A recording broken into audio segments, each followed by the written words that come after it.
department. With no sustained interest in the project, Hutchison and Ferris Technologies had some disagreements and have parted ways. Hutchison now does his own promotion. He says the latest interest comes from a group of American scientists who have indicated they may set him up in Washington State or California. But Hutchison's not holding his breath. He says before he sees money and backing, any interest is just talk. And until then, his invention will remain a maze of apparently great potential. Cal Barton, CBC News, Vancouver. A 66-year-old man is facing drug charges after police uncovered an apparent magic mushroom farm. Energy inventors finding strange new ways to power the planet.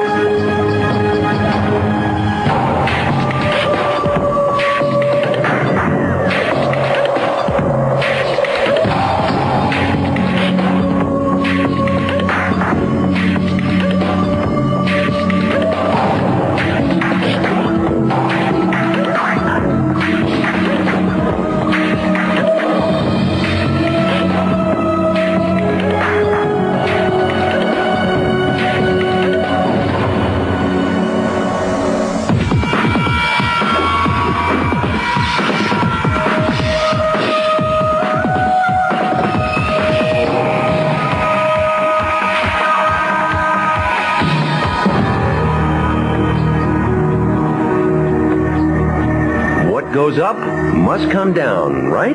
Well, unless you've figured out a way to harness an untapped force in the universe. Enter this lab and everything you know gets tossed out the window. Welcome to the world of John Hutchison, where the improbable may just become our reality. John Hutchison has been dabbling with electricity for decades, copying the work of famed scientist Nikola Tesla, whose AC power still runs our world. Along the way, messing about with military surplus gear, John may have stumbled across one of the most amazing scientific discoveries of our age.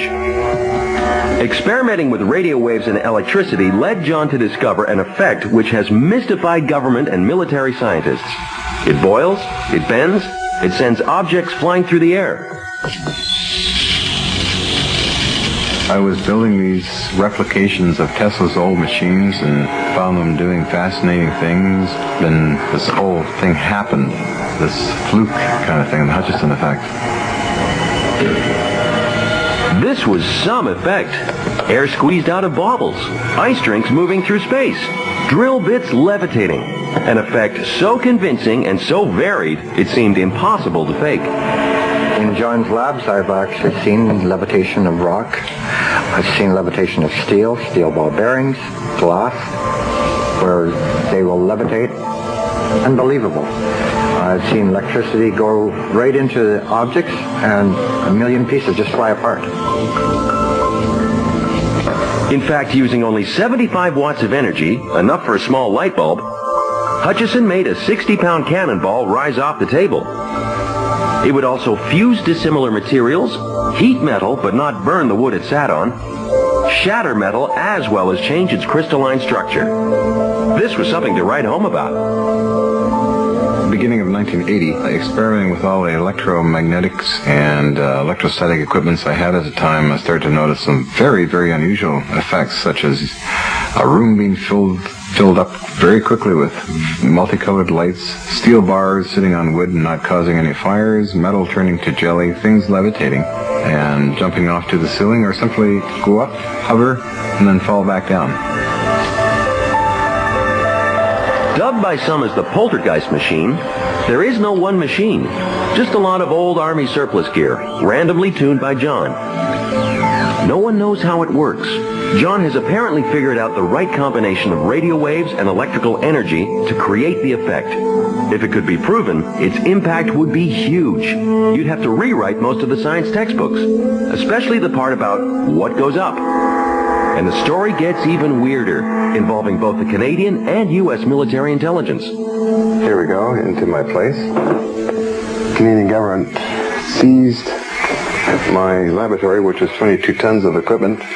I came back from Germany and moved into this place here and started my experiments again with Army surplus and Navy surplus equipment, which I got from warships, and bought a lot from various surplus stores in the United States and Canada, starting in 1994. And some of this equipment actually goes back to the 1940s, directional finding equipment, all kinds of neat configuration of waveforms and that, right up to 44 gigahertz. It gives me a wide range and wide spectrum of fields and that to work with.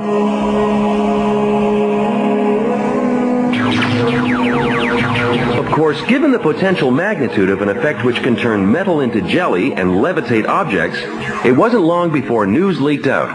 In this case, to Colonel John Alexander with INSCOM, U.S. Army Intelligence, whose specialties included training people to bend metal with their minds, or PK, psychokinetic training.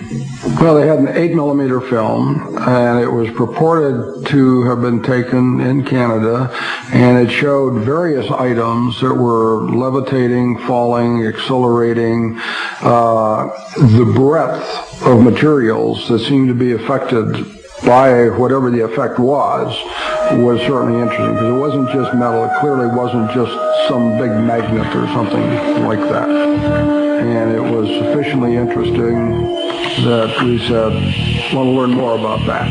So we agreed to fund him. Why was the Army so interested in John's effect? Well, look at all those objects going up instead of down. They knew a hot property when they saw it. This anti-gravity could have a huge impact on military aircraft. New types of propulsion in weight-reduced planes could fly higher and faster. So Colonel Alexander and his team went to Vancouver to test John's effect.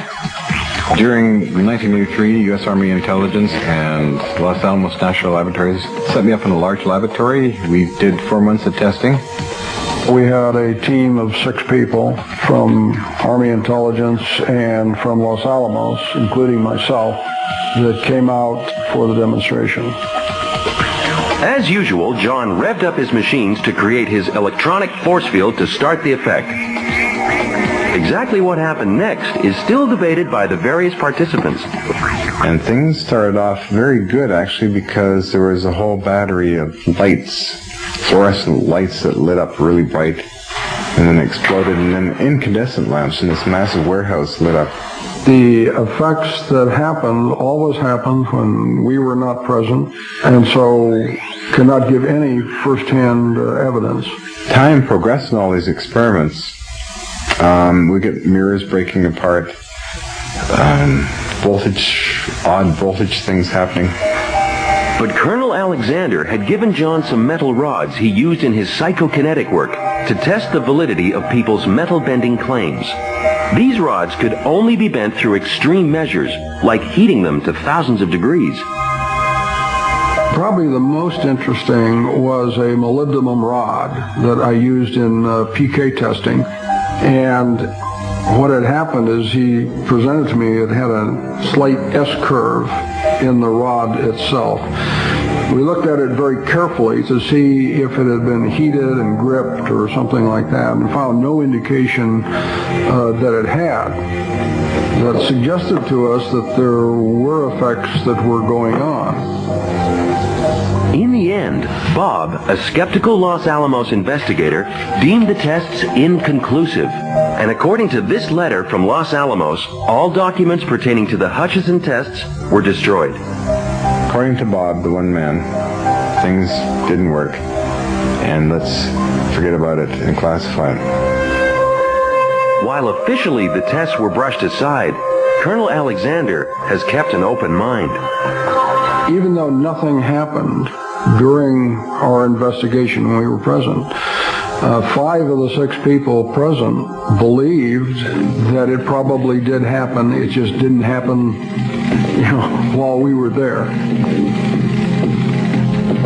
But the fact remained that the U.S. intelligence services left, apparently having written the effect off. Then on the 24th of February, 1990, something strange happened. John was out of the country when his lab was forcibly seized by the Canadian government. Despite a court order to return it, John never got his equipment back. When he tried to move his experiments to Germany, the authorities there refused him permission. Months later, John heard a rumor that his brainchild was not dead and buried, but was being studied by the American military. It was basically classified, and I've been hearing stories for years and feel now that they did get results and are replicating it at Lockheed Martin Skunk Works. Was it a rumor, or was the largest military power on the planet experimenting with the Hutchison effect?